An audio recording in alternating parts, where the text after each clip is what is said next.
Kuasa hukum Ferdy Sambo Arman Hanis buka suara soal video yang mengaku sebagai security di rumah Sambo, Jalan Saguling bernama Damianus atau Damson. Menurut dia, Damson merupakan karyawan mantan Kepala Divisi Propam Polri Ferdy Sambo. Namun Arman membantah Damson ikut bekerja sama dengan Sambo dalam kasus pembunuhan berencana terhadap Nofriansyah Yosua Huta Barat alias Brigadir J. Menurut Arman, Damson merupakan karyawan Sambo. Sebelumnya diberitakan seorang pria bernama Damianus mengaku sebagai security di rumah Ferdy Sambo di Jalan Saguling, Duren 3, Jakarta Selatan. Selain itu, ia mengaku berteman baik dengan Brigadir J. Melalui video yang diunggah kanal YouTube Kabarpedia, Damianus membeberkan tabiat asli Brigadir J selama 3 tahun berteman dengannya. Ia mengaku Brigadir J sering mengajaknya pergi ke klub malam di Bilangan Kemang, Jakarta Selatan.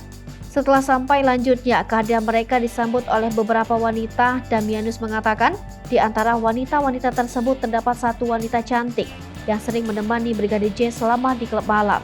Lebih lanjut, Damianus mengatakan selesai dari lokasi dugem, Brigadir J yang masih dalam pengaruh minuman alkohol selalu mengajaknya dan wanita berinisial VTA untuk menuju hotel yang jaraknya tidak jauh dari klub malam.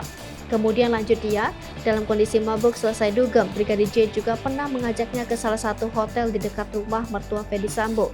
Menurutnya saat itu, Brigadir J dalam kondisi mabuk berat dan harus menggunakan kursi roda.